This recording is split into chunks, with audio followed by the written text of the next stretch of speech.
करा चालू सर. नमस्कार, मी संदीप चव्हाण आणि आपण पाहत आहे टॉप न्यूज मराठी.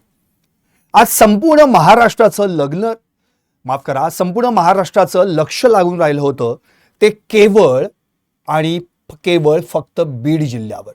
कारण बीड जिल्ह्यामध्ये आज सगळ्यात महत्त्वाचं एक केंद्रबिंदू बनलं ते म्हणजे संतोष देशमुख हत्या प्रकरणाच्या सुनावणीचं, त्यासोबतच अजित पवार यांच्या बीड जिल्हा दौऱ्याचं आणि 2 दिवसांपूर्वीच बीड जिल्ह्यामध्ये परळी तालुक्यात घडलेल्या शिवराज दिवटे मारहाण प्रकरणाचं. त्यामुळे एकंदरीत ही सगळी प्रकरणं एकाच दिवशी, आज मंत्री देखील एकाच दिवशी बीडमध्ये, यामध्ये पंकजा मुंडे देखील होत्या, माजी मंत्री धनंजय मुंडे देखील होते, आणखी बाकीचे सगळे आमदार देखील होते.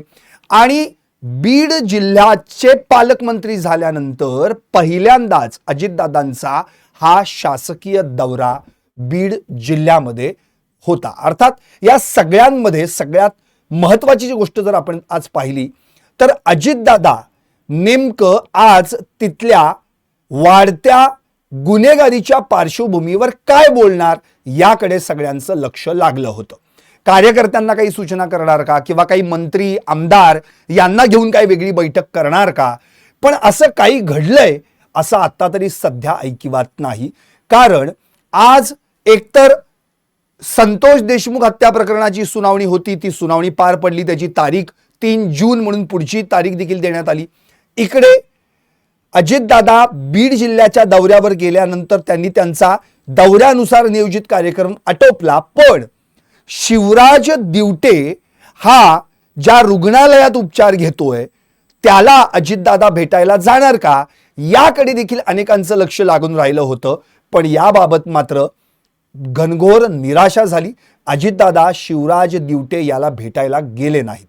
आता या सगळ्या प्रकरणांमध्ये अजितदादांनी लक्ष कुठे केंद्रित केलं तर आपलं नेहमीच अजितदादा, आपण आज जेव्हा परळी वैजनाथ मंदिराला भेटायला गेलात, तिथे महाआरती केली, रुद्राभिषेक केलात आणि मग तुमच्या नेहमीच्या स्वभावानुसार अरे हे काम चुकलंय, ते काम चुकलंय, अरे ह्या पायरीचं जरा रायझरच जास्त वाटतोय, इथं निकृष्ट दर्जाचं काम झालंय वगैरे, हे सगळं असं करून तुम्ही कंत्राटदारांना झाबलत.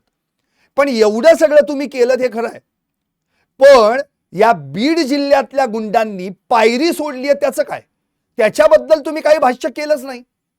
आणि ज्या शिवराज दिवटेंना काल सगळे भेटून गेले, मग त्यात मंत्री असतील, आमदार असतील, तुम्ही मात्र त्यांना इतक्या जवळ, त्या शिवराज दिवटेच्या जवळ जाऊन सुद्धा तुम्ही त्याला भेटला नाहीत. नेमकं काय सांगायचंय तुम्हाला? म्हणून माझं लाईव्हच या विषयावर आहे. अहो दादा, पायऱ्यांचं सोडा, ते राहू द्या, आधी गुंडांना त्यांची पायरी दाखवा. कारण तुम्ही बांधकाम मंत्री आहात का पालकमंत्री? कारण तुम्ही मुळातच बीडचे पालकमंत्री म्हणून एकतर 18 जानेवारीला कार्यभार हाती घेतलात. आजची तारीख आहे 19 मे, म्हणजे 4 महिने पूर्ण झाले. या 4 महिन्यांमध्ये बीडची जी गुन्हेगारी आहे ती काही कमी झाली आहे का? अहो नाही, ती तर वाढतच चालली आहे.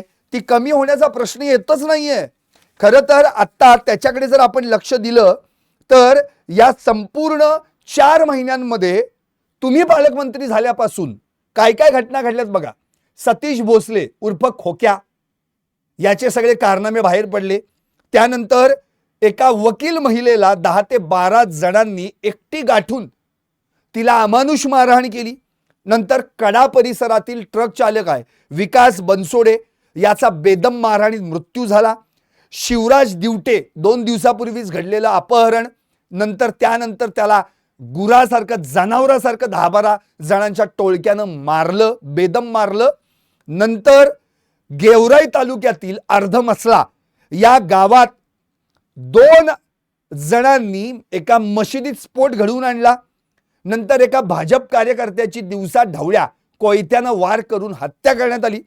आणि आंतरराष्ट्रीय महिला दिनीच एका पोलिसानं एका महिलेवर अत्याचार केला. आता ही तर मी फक्त ठळक प्रकरणं सांगितली. म्हणजे एकूणच काय, तर तुम्ही बीड जिल्ह्याचं पालकत्व स्वीकारलं हे खरं आहे, पण जेव्हा तुम्ही पहिल्यांदा बीड जिल्ह्यामध्ये गेला होता पालकमंत्री झाल्यानंतर, तेव्हा तुम्ही स्पष्टपणे सांगितलं होतं की काही होऊ देत, बीड जिल्ह्यामध्ये आता फक्त शांतता नांदेल, माझ्या कामाची पद्धत वेगळी आहे, आता या ठिकाणी गुन्हेगारी वगैरे असलं काही चालणार नाही वगैरे. झालं काय? या 4 महिन्यांमध्ये गुन्हेगारीचा आलेख चढतोच आहे, तो उतरता नाहीच आहे. मी 2023-2024 ची सगळी आकडेवारी सांगणार आहे. पण आता या घडीला खरं म्हणजे अजितदादा तुमच्याकडनं 2 कामं व्हायला पाहिजे होती. पहिलं काम, या गुंडांना पहिले तुम्ही त्यांची पायरी दाखवायला पाहिजे होती. या नवनीत कावत जे बीडचे जिल्हा पोलीस अधीक्षक आहेत त्यांना धारेवर धरलं पाहिजे होतं की इतके दिवस इतके महिने या सगळ्या प्रकारांमध्ये बीड जिल्ह्यातले गुन्हेगारीचा रेट कमी व्हायला पाहिजे, तो तर वाढतच चाललाय. दुसरी गोष्ट, तुम्ही शिवराज दिवटे याची भेट घेणं गरजेचं होतं. कारण काल मनोज जरांगे भेटून आले, बजरंगप्पा सोनवणे खासदार भेटून आले, त्याच्यासोबतच तुमचे माजी मंत्री धनंजय मुंडे भेटून आले, आणखी दीपक केदार दलित पॅंथरचे ते देखील त्या ठिकाणी भेटून आले. बऱ्याच जणांनी भेट घेतली. तुम्ही तर त्यांच्या शेजारच्याच बिल्डिंगमध्ये त्या अंबाजोगाईच्या स्वामी रामानंद तीर्थ शासकीय महाविद्यालय आणि रुग्णालय याच्याच बैठक घेतलीत. आणि मग शेजारच्याच बिल्डिंगमध्ये शिवराज दिवटेवर उपचार चालू आहेत. मग त्या ठिकाणी तुम्ही का गेला नाहीत? साहजिकच आहे, मराठा आंदोलकांचा रोष तुमच्यावर निर्माण होणारच. खरं तर आजच दुपारी मुळात तुमच्या विरुद्ध घोषणा देण्यात आल्या आणि तुम्हाला घेराव पण घालण्यात आला. आणि विशेष म्हणजे एक फलक, तो फलक मी पहिल्यांदा सांगतो, तो फलक फार महत्वाचा आहे. त्यावर काय लिहिलं होतं बघा. मराठा आंदोलक जे आज बीड जिल्हा बंदची हाक त्यांनी दिली होती शिवराज दिवटे मारहाण प्रकरणी, पण तो बंद मागे घेतला आणखी तुमचा दौरा होता. त्यात वाल्मिक कराड आणि बाकी सगळे आरोपी ज्या प्रकरणात आहेत त्या संतोष देशमुख हत्या प्रकरणाची सुनावणी होती. यांनी केवळ मराठा आंदोलकांनी एक तुम्हाला त्या ठिकाणी निवेदन देऊन त्यांची काय भूमिका आहे ती मांडण्याचा प्रयत्न केला. तो फलक काय होता? अजितदादा कधी करणार पूर्ण वादा, कधी बंद होणार गुन्हेगारांचा धंदा, गुन्हेगारांना कधी घालणार आळा, गुन्हेगारीच्या मार्केटला कधी लावणार टाळा, वाटच पाहावी लागेल का आम्हा बीड जिल्हाकरांना. म्हणजे या फलकाच्या माध्यमातून तुम्हाला थेट संदेश दिलेला आहे की मुळातच इथे गुन्हेगारीचं मार्केट इतकं गाजतंय की या गुन्हेगारीमुळं बाकीचे धंदे बंद पडलेत आणि भलतेच धंदे सुरू झालेले आहेत. तुम्ही तर वादाला पक्के असणारे दादा आहात, तर तुम्ही हा वादा कधी पूर्ण करणार आणि या गुन्हेगारीला कधी आळा घालणार? का कायम बीड जिल्ह्याने वाटच बघत बसायची? एकतर तुमच्यासारखा डॅशिंग, रोखठोक, स्पष्ट वक्ता, शिस्तप्रिय म्हणून पालकमंत्री बीड जिल्ह्याला लाभला. आता त्या बीड जिल्ह्याचं खरं म्हणजे शांततेत रूपांतर होईल, तिथल्या सर्वसामान्यांना चांगल्या पद्धतीने जगता येईल अशी भूमिका निर्माण व्हायला पाहिजे होती. पण गेल्या 4 महिन्यात असं काही घडताना दिसलंच नाही. 18 जानेवारीला कार्यभार स्वीकारला तर आज 19 मे, 4 महिने पूर्ण झाले की तरी देखील तिथं गुरासारखं, जनावरासारखं कुणाला तरी मारलं जातंय, भोसकलं जातंय, खून केला जातोय, लैंगिक अत्याचार केला जातोय, अपहरण केले जात आहेत, दरोडा, चोऱ्या, माऱ्या सगळं घडतंय. अहो एवढंच नव्हे, पोलीस अधीक्षकाच्याच घरामध्ये एक त्याचाच सुरक्षा रक्षक गांजा उडतोय. मग एवढं सगळं या बीड जिल्ह्यात घडत असताना पालकमंत्री म्हणून जेव्हा तुम्ही आज पहिल्यांदा त्या दौऱ्यावर जाताय तर पहिल्यांदा तुम्ही गुंडांची पायरी त्या गुंडांना दाखवायला पाहिजे होती. ते अत्यंत गरजेचं होतं, पण ते मात्र तुमच्याकडनं झालं नाही. शेवटी तुम्हाला मराठा आंदोलकांनी घेराव घातला आणि त्यांनी घोषणाही दिल्या. काय? न्याय द्या, न्याय द्या, अजितदादा न्याय द्या. बीड जिल्ह्यातली गुंडगिरी बंद झालीच पाहिजे, परळीतला गुंडाराज बंद झालाच पाहिजे, शिवराज दिवटेला न्याय मिळालाच पाहिजे, गुंडगिरीला खतपाणी घालणारं प्रशासन मुर्दाबाद. याचा अर्थ प्रशासन तुमचंच आहे, तुमचंच सरकार आहे, तुम्ही उपमुख्यमंत्री आहात, बीडचे पालकमंत्री आहात, तुमच्या सोबत वेगवेगळे आमदार, खासदार, मंत्री पण होते. त्या ठिकाणी माजी मंत्री धनंजय मुंडे होते. जेव्हा तुम्हाला निवेदन देण्यात आलं मराठा आंदोलकांकडून, पंकजा मुंडे ज्या आधी पालकमंत्री राहिलेले आहेत, धनंजय मुंडे आधी पालकमंत्री राहिलेले आहेत, आता तुम्ही पालकमंत्री आहात, यांच्याकडनं एक आढावा का नाही घेतलात? विजयसिंह पंडित होते गेवराईचे, नमिता मुंदडा होत्या इकडे केजच्या, एवढंच नव्हे सुरेश धस, या सगळ्यांनी जी काही भूमिका मांडली त्या भूमिकेवर, बीडमधल्या कायदा व सुव्यवस्थेवर कधी बोलणार? ते राहिलं बाजूलाच, तुमचं आपलं वेगळंच. तुम्ही परळी वैजनाथाचं दर्शन घेतलं, हे उत्तम केलं, त्याबद्दल वादच नाही. रुद्राभिषेक केलात, महाआरती म्हटलीत, खूप चांगलं झालं. पण या परळी वैजनाथाला या गुन्हेगारीचा जो कलंक लागलाय त्याचं काय? या गुन्हेगारीमध्ये बघा ना किती वाईट अवस्था आहे. तुम्ही त्या ठिकाणी मंदिराच्या पायऱ्यांवरून कंत्राटदाराला झापलत, मंदिराचं एक पूर्वेकडील द्वार आहे, त्याचं काम चालू आहे, पायऱ्यांचं काम सुरू आहे. पायऱ्यांच्या कामाच्या दर्जाबाबत तुम्ही कंत्राटदाराला फैलावर घेतलं, सुनावलं. आता हे सगळं चालू असताना तुम्ही काय म्हणालात, हे काय केलंय, हे असं कसं दिसतंय? मुंडे, त्यावेळी धनंजय मुंडे उपस्थित होते. कंत्राटदाराने उत्तर द्यायच्या आधी धनंजय मुंडेच त्यांना समजून सांगत होते, दादा हे असं, दादा ते तसं वगैरे. मग तुम्ही पायऱ्यांमधला रायझरचा विषय काढलात. आता पायऱ्यांमधला रायझर चुकीचा केलाय हे तुमच्या निदर्शनास आलं. म्हणजे रायझर म्हणजे काय हे पण आधी आपल्या सगळ्या म्हणजे प्रेक्षकांना समजून सांगायला हवं. मुळातच रायझर म्हणजेच काय तर पायरीची पाय ठेवण्याची जागा म्हणजे ट्रेड आणि पायऱ्यांची उंची म्हणजे रायझर. आता रायझरची उंची किती असावी याला पण एक मर्यादा असते. 4 इंच म्हणजे 100 मिलीमीटर किंवा 7 इंच म्हणजे 180 मिलीमीटर एवढी त्याची उंची असावी. आता पायऱ्यांसाठीच्या रायझरची उंची ही काय आहे हे क्लिअर झालं. आता मुळातच एका पायरीच्या कडापासून दुसऱ्या पायरीच्या कडापर्यंतचा भाग त्याला आपण टोकिक किंवा पायरी असं आपण म्हणतो. मंदिर असेल, घर असेल, जिना असेल किंवा गडाच्या पायऱ्या यांच्या प्रत्येकाच्या रायझरची उंची कमी जास्त असते. का तर सर्वसामान्य लोकांना, वृद्धांना, लहान मुलांना सहज त्याच्यावर चढता यावं वगैरे मान्य आहे. एवढं तुम्ही बारकाईचं निरीक्षण केलं, पायरीचं कुठं कडा तुटलेली आहे, कुठं रायझरची उंची कमी जास्त आहे, एवढं सगळं तुम्ही तिथल्या कंत्राटदाराला सांगितलं, सगळं मान्य आहे मला. पण तिथं गुंडांची पायरी घसरली त्याचं काय? या गुंडांच्या पायरीला, त्या गुंडांना त्यांच्या पायरीवर आणण्यासाठी, त्यांना वटणीवर आणण्यासाठी जे तुम्ही करायला पाहिजे ते काय करताना कुठं दिसत नाही तुम्ही. ते फार गरजेचं आहे. त्यामुळे तुम्ही बांधकाम मंत्री आहात का पालकमंत्री? तुमच्यामध्ये ऑलरेडी ते सगळे गुण आहेत हे मान्य आहे. म्हणजे तुम्हाला अगदी आपण कितीतरी वेळा बघितलेलं आहे, मंदिराचं उद्घाटन असो, ऑफिसचं एखादं उद्घाटन असो, शासकीय कार्यालयाचं असो, नूतन बिल्डिंग इमारतीचं उद्घाटन असो, तुम्ही जाता छत गळतंय, अरे हे बघ कसं इथं घाण पडली आहे, हा कसा इथं कचरा पडलाय, हे सगळं तुम्ही निदर्शनास आणता. तुम्हाला हे सगळं दिसतं. मग बीडमध्ये ज्या गुंडांनी पायरी सोडली आहे ती का दिसत नाहीये? आणि हे गुंड कोणी पोचलेले आहेत? राजकीय नेत्यांचे बगलबच्चे आहेत हे सगळे. आणि हे सगळे आजूबाजूला तुमच्या वावरणारे आहेत ना, त्यातलेच आहेत सगळे. धनंजय मुंडेंचाच निकटवर्तीय वाल्मिक कराड, त्याचा निकटवर्तीय गोट्या गित्ते, त्या गोट्या गित्तेचा भाऊ आदित्य गित्ते. आदित्य गित्ते कोणाच्या टोळीतला? समाधान मुंडे. बघा कशी चैन लागली ही. म्हणजे एक तर एक टोळी जी मेन टोळी आहे ती गेली आत आणि आता दुसरी ज्युनियर टोळी राहिली बाहेर. मग यांचे उद्योग सुरू झालेले आहेत. तिकडे तो खोक्याला खातला खोक्यात तुम्ही, काही दिवसांनी तो बाहेर आली की परत मोक्या.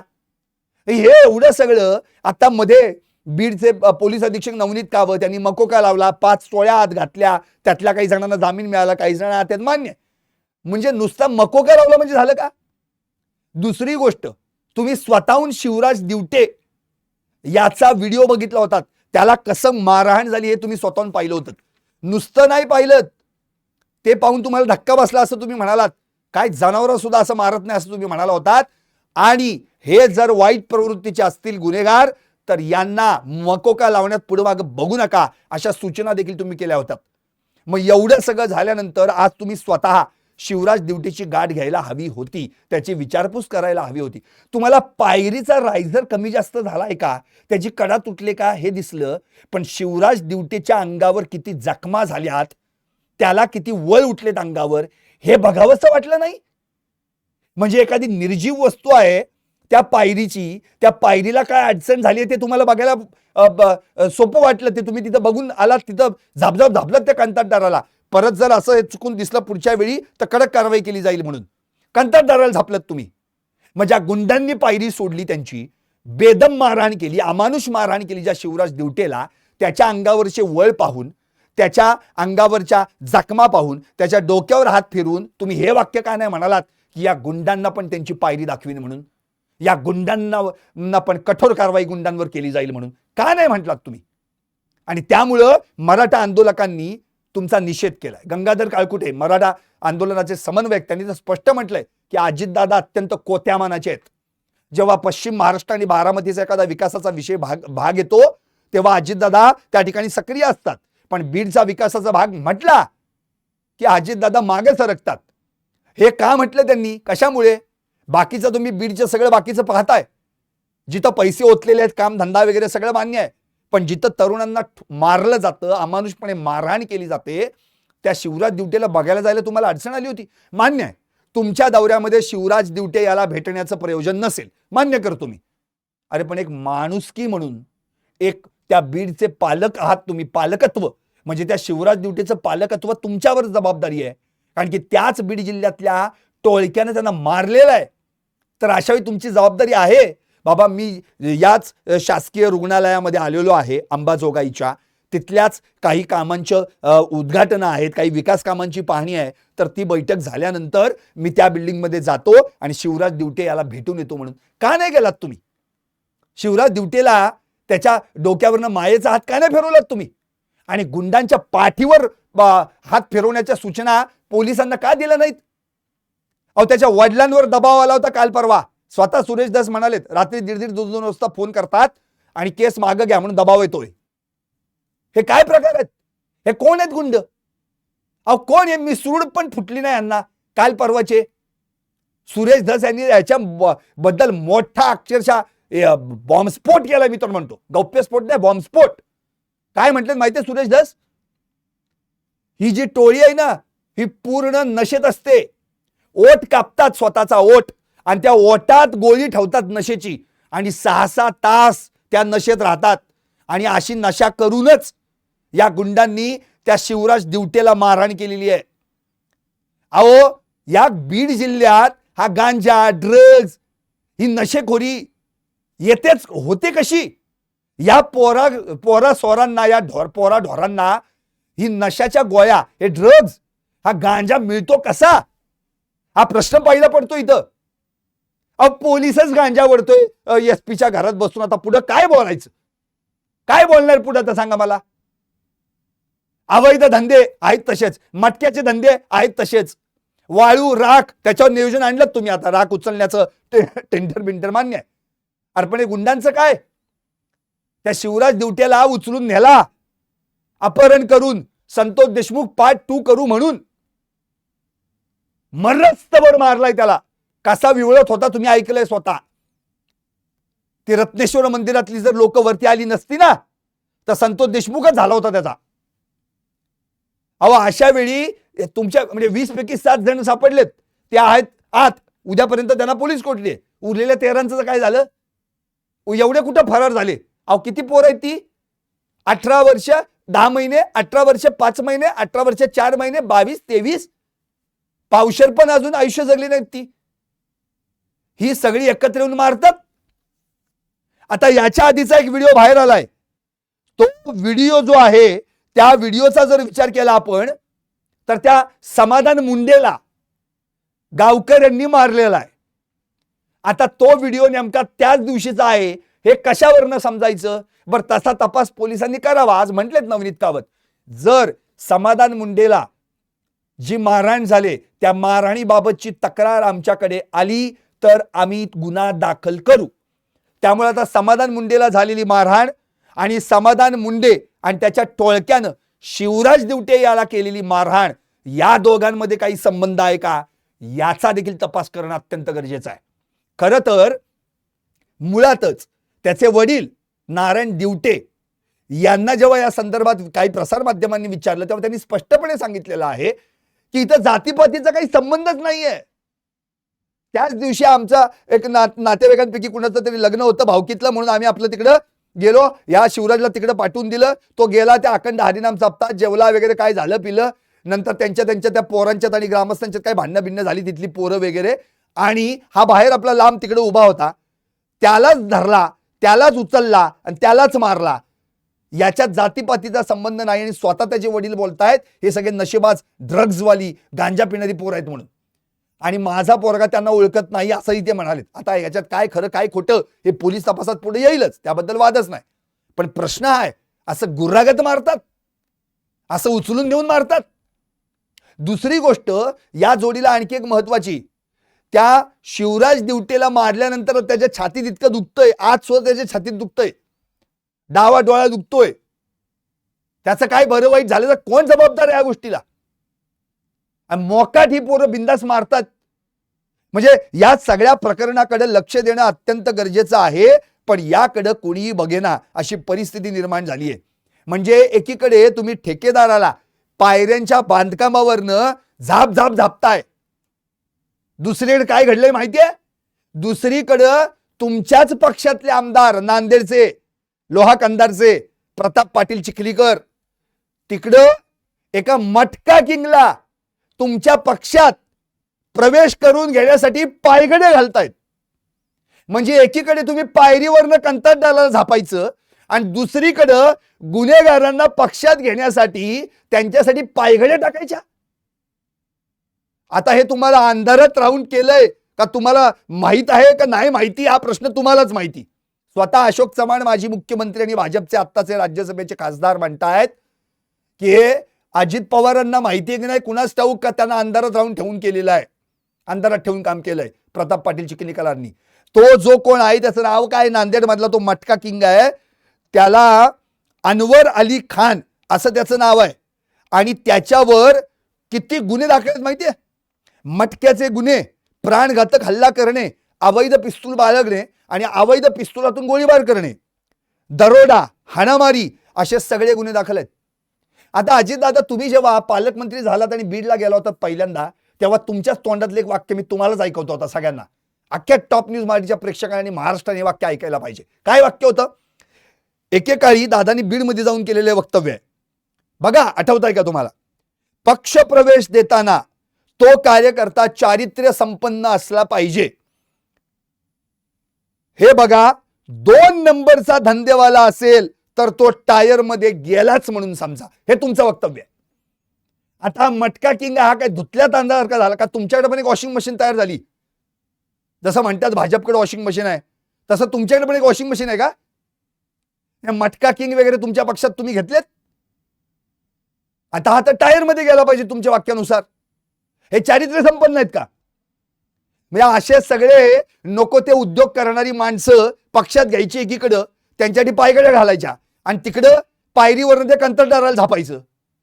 ठीक आहे, तो तुमचा भाग आहे तुमच्या विषयाचा, पण मुळात तुम्ही पालकमंत्री आहात बीडचे, त्याकडे तुम्ही जास्तीत जास्त लक्ष देणं गरजेचं आहे की आत्ताची परिस्थिती काय. काल मनोज जरांगे तुमच्याबद्दल बोलले, प्रश्न विचारला मीडियाने त्यांना की अजित पवारांची पालकमंत्री म्हणून जिल्ह्यावरची पकड कमी होते का? त्यावेळी काय म्हणाले मनोज जरांगे? पकड सोडा, त्यांच्याकडे पकडच नाही, त्यांच्याकडे फक्त चिमटे आहेत असं म्हणून त्यांनी तुम्हाला चिमटा काढला. आणि काल एक ते वाक्य बोलून गेले, त्यांना फक्त मराठा पाहिजे मतदानासाठी. आता तुम्ही शिवराज दिवटीची भेट न घेतल्यानं हे आणखी तुम्ही एम्फेसिस करून देताय. काय प्रॉब्लेम आहे? शिवराज दिवटे याची भेट घेण्याला अडचण काय होती? या बिल्डिंग मधून त्या बिल्डिंग मध्ये जायचं होतं, असा काय प्रोटोकॉल तुटला? अहो मंत्री, प्रोटोकॉल हे सगळं नंतर, आधी माणूस की. शिवराज दिवटेला मारहाण करताना तुमचं काळीज विवळलं. तुम्ही स्वतःहून सांगितलं मला धक्का बसला, प्राण्यासारखं मारलं याला वगैरे. आम्हाला एकदम भारी वाटलं की किती म्हणजे अजितदादांचं पालकमंत्र्यांचं पण हळवं मन आहे, आता काहीतरी करतील. तुम्ही गेलाय प्रत्यक्षात बीडमध्ये, तर मी अंबाजोगाईमध्ये गेल्यानंतर तुम्ही त्याला भेटायला पाहिजे होतं, पण तेही तुम्ही केलं नाहीत. आता या गुंडांना, हे जे सगळे गुंडपुंड आहेत, इथं कशी काही नशाबाजी चालते, ओठात गोळी ठेवतात ही बारकी पोरं. सुरेश धस सांगतात म्हणजे त्याला काहीतरी अर्थ असतो, कारण की सुरेश धसांनी आधी सांगायचं नंतर मग ते पुरावे देतात. आधी बोलतात ते आणि तसं ते करतात. आपण बघितलंय संतोष देशमुख हत्या प्रकरणात. म्हणून मला हा प्रश्न पडतो की एवढी नशेखोरी, एवढी नशेबाजी या तरुणांमध्ये आली कशी आता ह्या वयात? यांना कुठून मिळतंय ड्रग्ज, गांजा कुठून? हे काढा ना शोधून. अहो आज तर तुम्ही सगळ्या आमदार खासदारांची मीटिंग घ्यायला पाहिजे होती. हे एवढी बारकी पोरं, यांची गँग, जी ज्युनियर गँग आहे, ही कशी काय तयार झाली? स्वतः करुणा मुंडेंनी तिकडे आरोप केलेला आहे, धनंजय मुंडेंनीच पोचलेले गुंड आहेत म्हणून. हे 10,000 गुंड आहेत असं ते म्हणतात. आता ते काय त्यांनी मोजले का काय, कसं काय म्हणतात, कुठच्या काय लॉजिक आहे मला माहित नाही, पण त्यांचं मत आहे की धनंजय मुंडे यांनीच यांना पोचलेलं आहे म्हणून. प्रश्न हा उरतो की आतापर्यंत जितक्या वेळा, जितकी माणसं या बीडमध्ये, सर्वसामान्य माणसं अक्षरशः वैतागलेली आहेत. यार काय चाललंय? रोज रोज बघावं तेव्हा काही ना काहीतरी घडतच आहे, रोज बघावं तेव्हा काही ना काहीतरी घडतच आहे. अहो सगळ्यात महत्वाचं म्हणजे कुणाच्या तरी पाठिंब्यामुळं ही पोरं हा उद्योग करतील का? शक्य आहे का हे? कुणाचा तरी पाठिंबा आहे ना, त्या वाल्याला होता, धनंजय मुंडेंचाच निकटवर्तीय, त्या खोक्याला होता, सुरेश धस यांचा निकटवर्तीय. आठवतंय तुम्हाला ते वाक्य? खोक्याचा आणि सुरेश धसचा फोन व्हायरल झाला होता, त्यांचा संवाद. लक्ष असू द्या बरं का. काय होतं सुरेश धस यांचं वाक्य? खोक्या बोलला तिकडनं. खोक्याला काय उत्तर दिलं सुरेश धस यांनी? हॅपी बर्थडे, वाढदिवसाच्या हार्दिक शुभेच्छा. मग खोक्या म्हणला लक्ष असू द्या अण्णा. मग सुरेश धस यांनी उत्तर दिलं लक्ष आहे 100%, 98-99 पण नाही, 100%. आणि एवढी तुमची सगळी ही एकत्रित तुमचेच फलक घेऊन सुरेश अण्णा धस बॉस काय काय काय काय तुमच्या निवडणूक रॅलीमधनं फिरतोय तो, त्याच्या वेगळ्याच गाड्या, पैसे उडवतोय, हेलिकॉप्टरमधनं उतरतोय, 5 स्टारमध्ये. अहो या खोक्याला खोक्यात घालण्यासाठी 1-1.5 महिना गेला. म्हणजे तिकडं वाल्या कराडला आका म्हणून तुम्ही म्हटलात, त्याला तुरुंगात टाकला की लगेच दुसरा आका बाहेर आला. तो आका आत गेला नाही, तेवढ्यात तिसरा आका बाहेर आला. हे चाललंय काय? टोळ्या आका आका टोळ्या. काल मी लाईव्ह केलंच होतं. ऑपरेशन आका राबवा ना एकदाच बीडमध्ये, काढा ना सगळी लिस्ट. अहो आज तर अजितदादा तुम्हाला संधी होती. 6 आमदार, 1 खासदार, त्यातले 1 मंत्री, सगळे होते तुमच्याकडं. सगळ्यांना बसवायचं होतं. सगळ्यांच्या तालुक्यात मतदारसंघात कोण कोण कुठं काय काय काय उद्योग करतोय सांगा. माजलगावमध्ये कोण आहे, केजमध्ये काय उद्योग चालू आहेत, बीडमध्ये काय चाललंय बघा, आणखी परळीत काय चाललंय. ह्या सगळ्या गोष्टी काढल्या पाहिजे तुम्ही. आणि ती सगळी लिस्ट केली असती तयार, आणि त्यानुसार जर सूचना दिल्या असतात पोलीस अधीक्षकांना, तर धडाधड सगळी बाहेर आली असती. पण त्याच्याबद्दल काहीच नाही. पायरी तुटली, रायझर कमी आहे, इकडे छत गळतंय, इकडं असं. अरे ते तुम्ही गेलाय ते तुमचं काम, तुम्हाला त्यात आवड आहे, मान्य आहे. आपण त्या गुंडांनी पायरी सोडली, त्यांना ताळतंत्र नाही राहिलं, त्याचं काय? त्यांना वटणीवर आणायला पाहिजे की नाही? तुम्ही जेव्हा पालकमंत्री झालात ना बीडचे, धनंजय मुंडेंनी हातभर पत्र लिहिलं होतं, हातभर ट्विटरवर, एक सँडलवर, आभार, अभिनंदन, खूप छान, मस्त, बरंच काय काय काय काय सगळ्यांनी. पंकजा मुंडेंनी नाराजी व्यक्त केली ती गोष्ट वेगळी. पण तुम्ही महाराष्ट्र सांभाळणारे, उपमुख्यमंत्री म्हणून 8 वेळा शपथ घेणारे बीडचे पालकमंत्री झालात. या 4 महिन्यात तुम्ही बीडचे पालकमंत्री आहात असं कुठे दिसायला पाहिजे होतं. ती दादागिरी दिसली पाहिजे होती. ती दादागिरी कुठेतरी कमी पडतीये. काल स्वतः सामाजिक कार्यकर्त्या तृप्ती देसाई म्हणाल्या होत्या दादांची दादागिरी कमी पडतीये, आता पोलिसांनी आपली पोलीसगिरी दाखवावी. पोलीसगिरी दाखवायचा तर काय विषयच येत नाही. आणखी बीडचे मी सगळी जर जंत्री काढली ना 2020 पासून आतापर्यंत तुमच्या समोर मांडतो म्हणजे लक्षात येईल. 2020 ते 2024 या 5 वर्षात बीडमध्ये किती खून आणि किती खुनाचे प्रयत्न घडले मी सांगायची गरज नाही.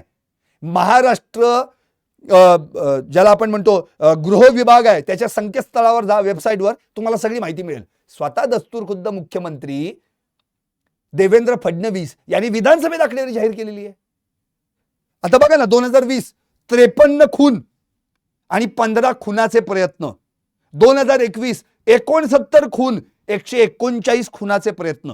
2022 60 खून, 120 खुनाचे प्रयत्न. 2023 54 खून, 142 खुनाचे प्रयत्न.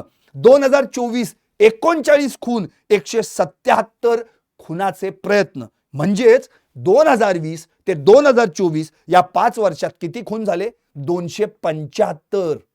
आणि खुनाचे प्रयत्न किती? 728. अरे चाललंय काय? काय चाललंय या बीडमध्ये? कोयता, कत्ती, बांबू, काट्या, बेल्ट बारक्या पोरांच्या हातात मरस्तवर मारतात. परत मारताना म्हणतात संतोष देशमुख पार्ट 2 करतो तुझा म्हणून. काय प्रेरणा घेतली का त्याच्याकडनं? मोटिवेशन घेतलं वाल्याकडनं, त्या सुदर्शन घुलेकडनं? अहो त्यांचीच बी टीम ही, बाकी काय आहे? यांना दिसलं की बदललं, ह्याच्यापुढे दुसरं काहीच नाही.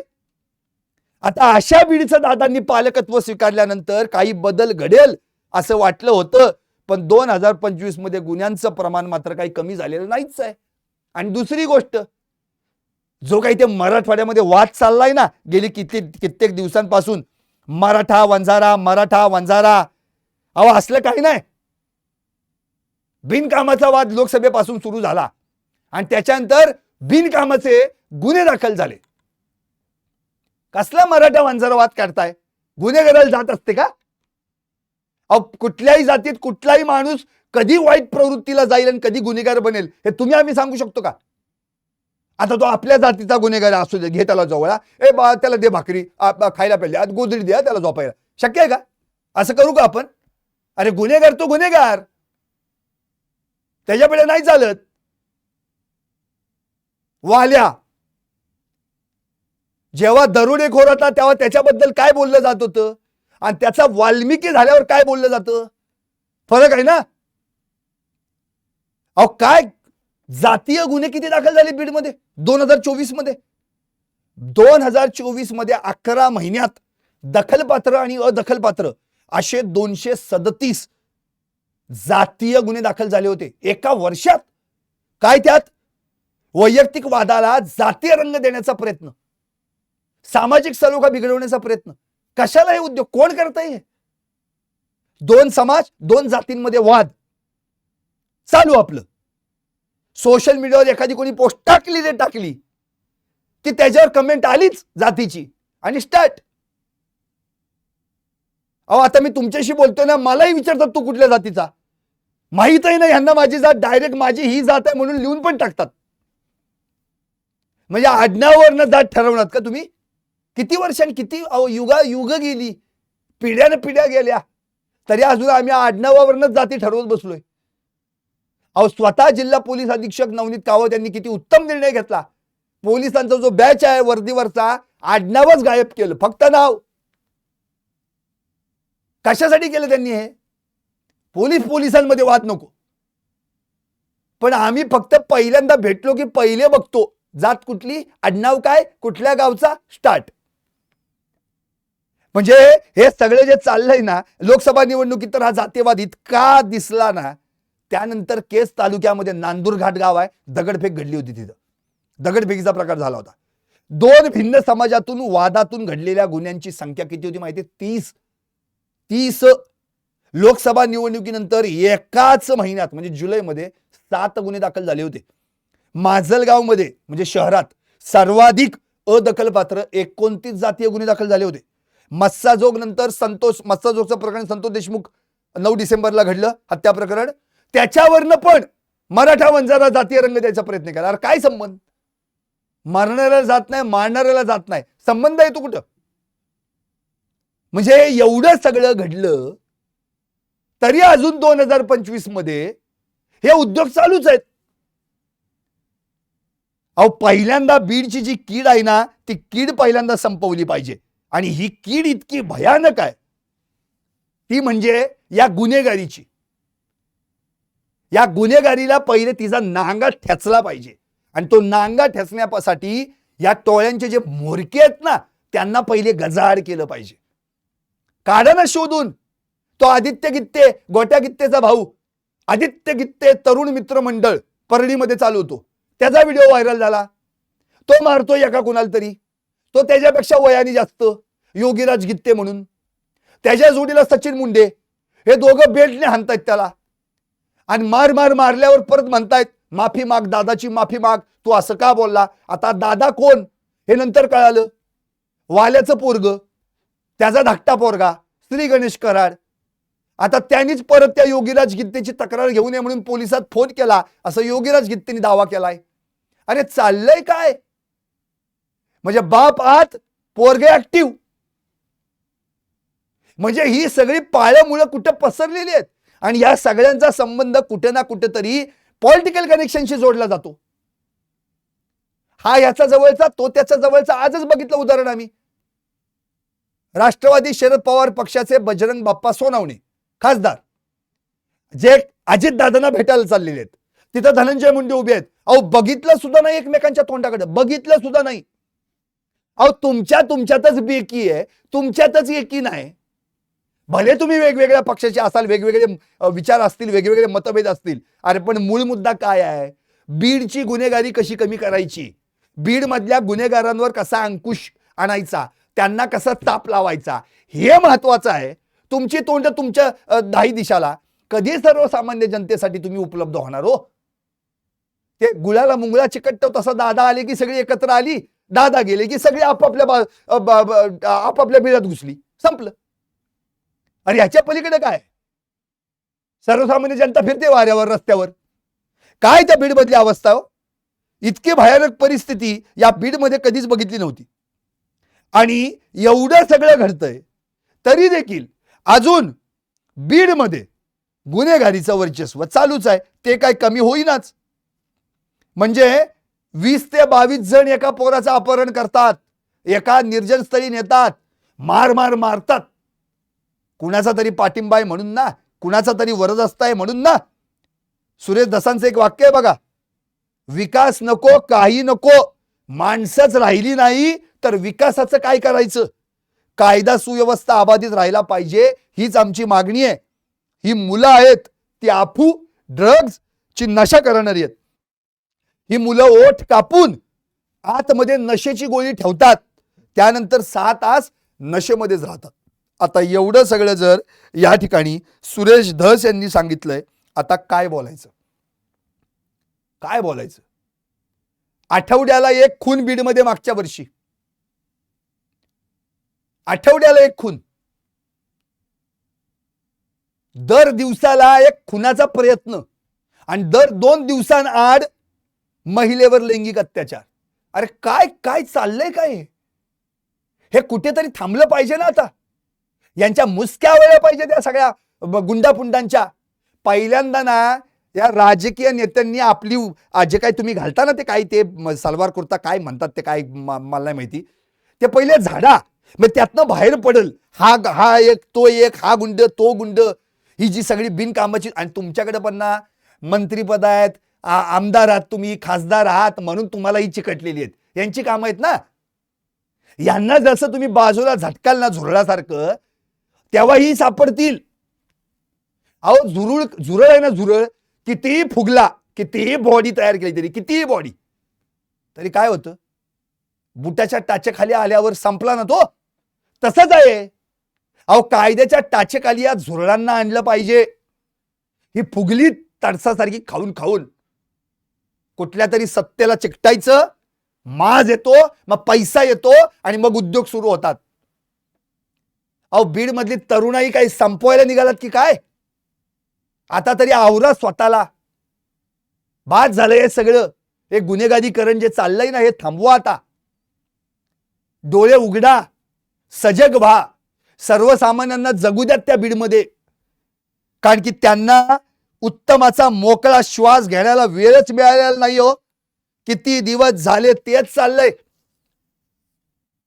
9 डिसेंबर 2024 पासून आता 5 महिने झाले. केवळ बीड, अख्ख्या महाराष्ट्रात त्या बीड मध्ये काय ना काहीतरी घडतच आहे. हे सगळं बंद करायची ताकद राजकीय इच्छाशक्तीमध्ये असते, आणि ती इच्छाशक्ती दादा तुमच्यामध्ये आहे. तुमच्यातले गुण उत्तम आहेत, तुम्ही दाखवता, चांगलं आहे. सगळ्यांनी काटकसर चांगलं काम करावं, वेळेत उठावं, वेळेत झोपावं, नशाबाणी करू नये, आणखी टापटीप राहावं, रोखठोक असावं, स्पष्ट वक्ते असावं, सगळं मान्य आम्हाला. पण त्या जोडीला गुन्हेगारी पण थांबली पाहिजे. त्यासाठी पण काहीतरी प्रयत्न व्हायला पाहिजेत ना. या पायऱ्यांवर त्यांना, त्या कंत्राटदाराला झापण्यापेक्षा त्या गुंडाला पोलीस स्टेशनच्या पायरीवर नेऊन तिथं नाक रगडून त्याला त्याची पायरी दाखवली पाहिजे. त्याची पायरी जेलची पायरी आहे. हे कधी होईल? पोलिसांची दांडकी नुसते हातात आहेत त्यांच्या, पण काय उपयोग नाही. कालच मी म्हणालो होतो, अहो घ्या ना बीड मध्ये एका दुसरं संचलन, मॉक ड्रिल. कसं होत नाही? कसं ऑपरेशन आका होत नाही? कुठं बिळात लपलीत, काढा ना बाहेर. तो गोट्या गित्ते फिरते, ती काय, कोण आहे ती? पण जसं सुरेश दास म्हणालेत ना, म्हणजे नोकरी करतात सरकारची काही पोलीस, काही ठराविक पोलीस, आणि मदत करतात या राजकीय लोकांना. पहिले त्यांना बाहेर काढलं पाहिजे. ही जी काही मैत्री झाली ना, फ्रेंडशिप, गुंड आणि पोलिसाची फ्रेंडशिप, ही पहिले तोडली पाहिजे. तेव्हा कुठं सर्वसामान्यांना न्याय मिळेल. पोलीस आमचे आहेत, आमच्यासाठी आहेत, असं काहीतरी त्यांना वाटेल. तसं वाटायला हवं. म्हणून मला एवढंच म्हणायचंय, अजितदादा तुम्ही प्रचंड हुशार आहात, खूप ज्ञानी आहात तुम्ही. इतक्या वर्ष अनुभव आहे तुम्हाला संपूर्ण महाराष्ट्र चालवण्याचा, राजकारण करण्याचा. पण या गुंडांना पायरी दाखवण्याची पण हिम्मत तुमच्यात आहे. ते तुम्ही करून दाखवा. तुमची दादागिरी बीडमध्ये दिसू द्या. ती जोपर्यंत दिसत नाही ना, तोपर्यंत या गुंडांचा माज वाढतच जाणार आहे. आणि हा माज तेव्हाच कमी होईल, दादा पहिल्यांदा या पायऱ्यांचं सोडा, आधी या गुंडांना त्यांची पायरी दाखवा. पाहत राहा टॉप न्यूज मराठी, आपला महाराष्ट्र, आपली बातमी.